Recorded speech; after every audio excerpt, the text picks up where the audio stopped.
to the Texas Advisory Committee of the U.S. Commission on Civil Rights webinar on the state of voting rights in Texas, findings and recommendations. We're pleased you're able to join us today. Next slide, please. This is the second webinar of a two-part series focused on our study findings and recommendations. Our first webinar, focusing on voter registration, was presented on April 3rd. If you were not able to join that session, we'll make the recording available, the webinar available to you at the end of this presentation.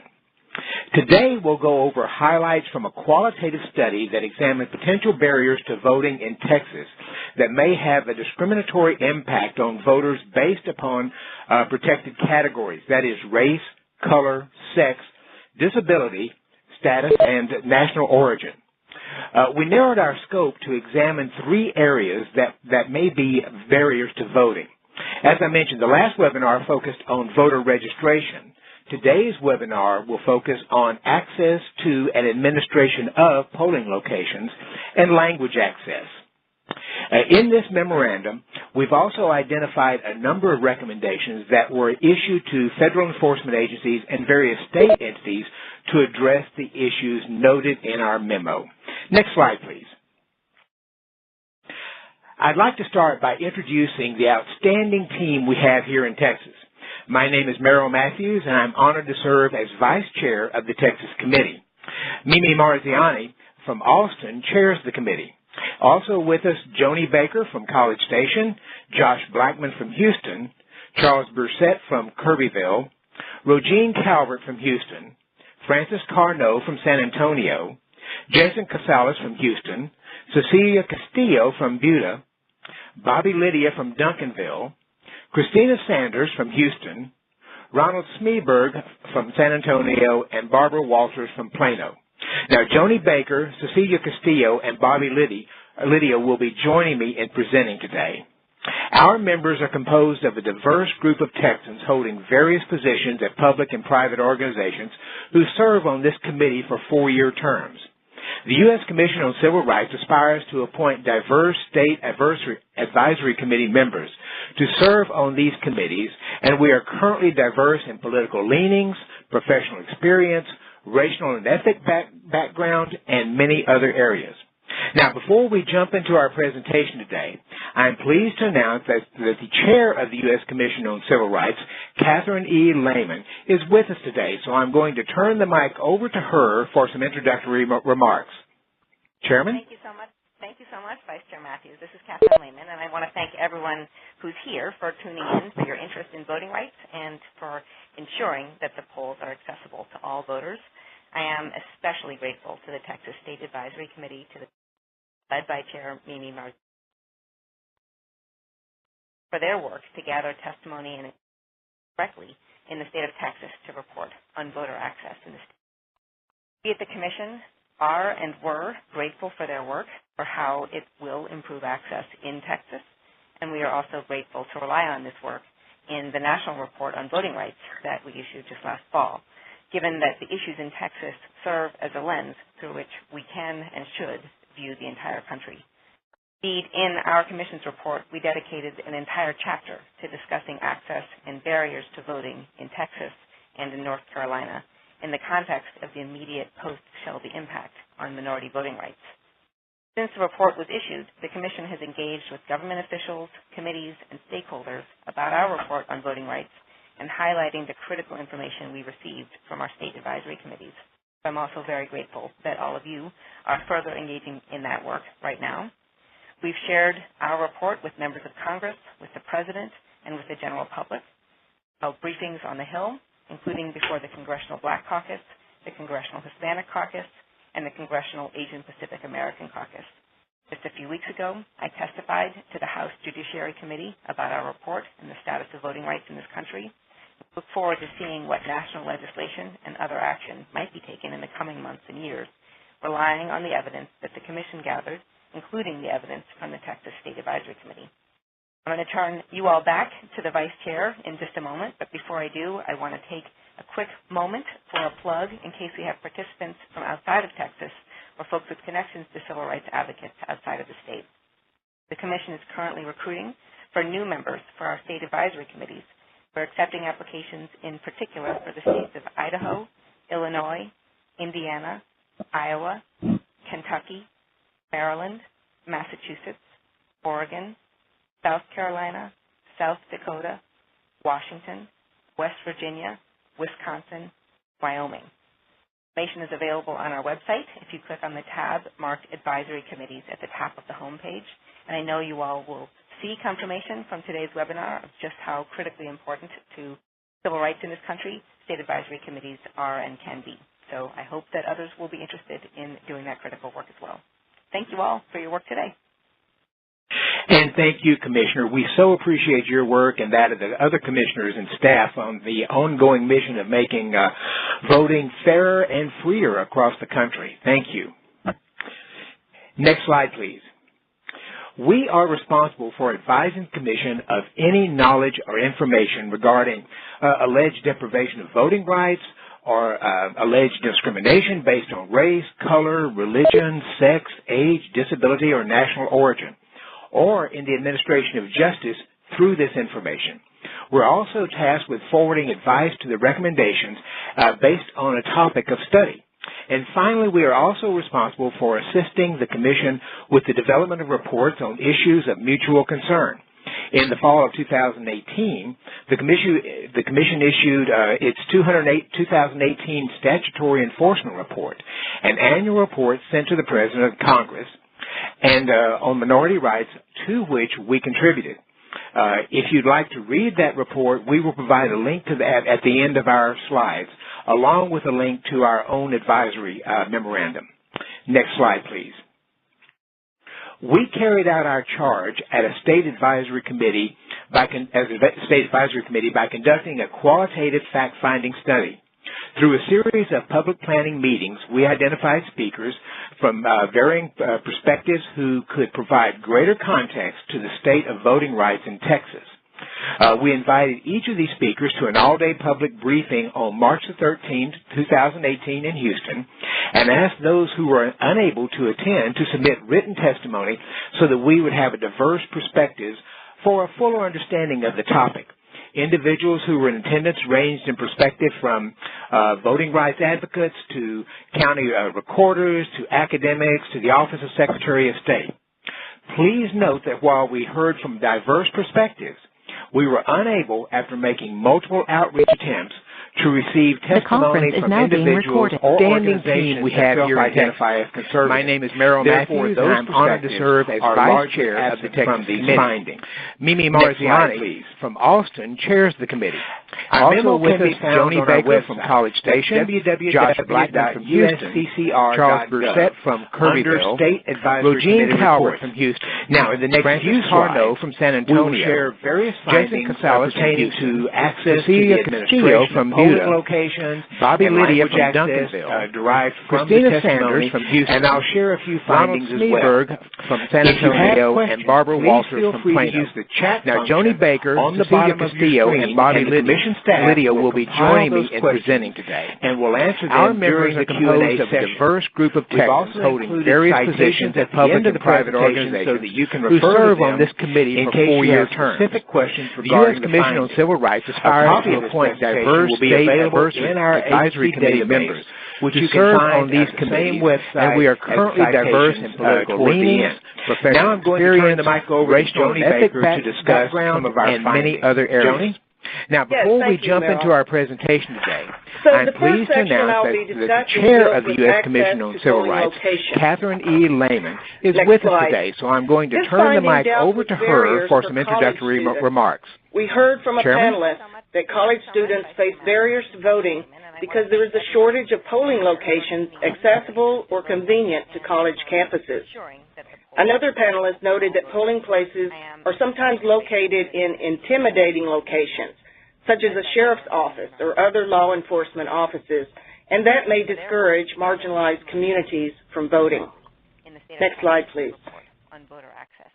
A third finding touched on the changes following the Shelby County versus Holder decision. That was a constitutional challenge to a provision in the Voting Rights Act that requires certain states and localities which have a history of race-based discrimination in voting to seek approval from the federal government before adopting new changes to their voting laws.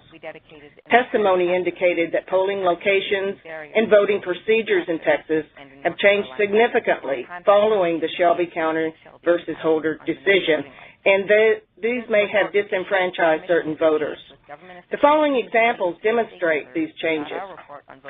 First, the Texas Election Code, which is now the only law governing polling places changes in Texas, requires just a 72-hour notice of polling location changes. In recent elections, last-minute changes have greatly increased confusion on where voters are required to vote. Secondly, hundreds of polling locations were closed in Texas before the 2016 presidential election, significantly more both in number and in percentage than any other state, with the highest volume of closures in counties that have a history of VRA violations while still under pre-clearance. And third, polling relocations that were denied under VRA pre-clearance requirements because the Department of Justice found them to be discriminatory for both African American and Latino voters were then implemented after the Shelby County versus Holder decision. Next slide, please. We also heard from panelists that there was quite a bit of confusion regarding election administration as it pertains to the voter ID law and provisional ballot procedures. For example, in the 2016 election, 4 of our panelists noted that there was widespread confusion surrounding voter ID requirements. Voters without proper ID were not consistently informed about the reasonable impediment exception to the ID law or offered provisional ballots. And as a result, some were improperly turned away by misinformed poll workers. And thank you, Commissioner. We so appreciate your work and that of the other commissioners and staff on the ongoing mission of making voting fairer and freer across the country. Or provide Thank you. additional identification Next slide, for their please. ballot following the election. We are responsible for And advising third, the Commission in the new of version any of the knowledge ID or law information passed by the regarding Texas Legislature alleged in deprivation of voting 2017, rights or there are intimidating alleged criminal discrimination based sanctions on race, for color, incorrectly religion, sex, executing the age, affidavits disability, or necessary national to claim origin, the reasonable or in impediment the administration exception of to the justice ID law. through this information. Stakeholders We're are also concerned that tasked this will with forwarding deter advice voters to the from casting a recommendation ballot who, in based on a fact, fall topic of under study. the ID law's And finally, we are exception. also responsible for Without assisting the sufficient poll Commission worker with training the development on the of ID reports on procedures, issues of mutual this may concern. disenfranchise In the voters. fall of 2018, Next slide, please. the Commission issued We its also heard concerns about poll 2018 workers statutory who weren't enforcement given adequate report, training an annual and their report sent to the discretionary President of power Congress, potentially had and discriminatory on minority rights, consequences. to which we For contribute. example, 2 of our panelists If you'd like to read testified that poll report, we will workers provide a are link to not that given at the end adequate of our training slides, on how to along address with the a link needs of to our own individuals with advisory disabilities. memorandum. One Next slide, example please. is that poll workers have very little knowledge We carried on out how our to charge effectively at a use state advisory the committee accessible voting machine. state advisory committee by conducting Second, a qualitative instances of fact-finding discrimination, study. disparate Through a treatment, series of and public planning hostility at meetings, polling we locations identified speakers were reported from by several varying stakeholders and perspectives appear often who to could be provide the greater result of poll context to the worker state of discretion voting rights in or Texas. misinformation. We invited each of these speakers Third, to an there's all-day little to no public briefing recourse or on March accountability 13, for mistakes 2018 in or Houston, discriminatory and asked conduct those who by were poll workers. unable to attend to Although submit the written Texas testimony Secretary of so that we State would have and most diverse counties perspectives offer for a some fuller avenues understanding of of the complaint. topic.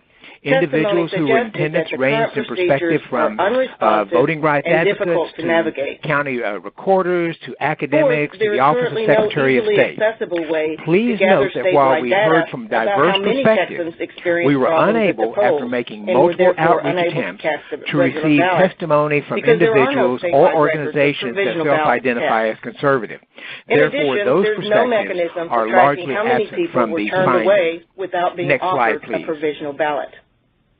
Next slide, Our memo please. can be found on our website. According to our That's testimony, many polling locations may not be in compliance with the www.usccr.gov Americans under with State Disabilities Advisory Act Committee reports. and may therefore Now, in the next few disenfranchise slides, voters with disabilities. we will share various For findings example, pertaining many to polling access to the locations are administration of inaccessible polling because of locations parking and lots language that are not access stable, derived firm, from the testimony, level, and I'll share a slip few resistant. findings as well.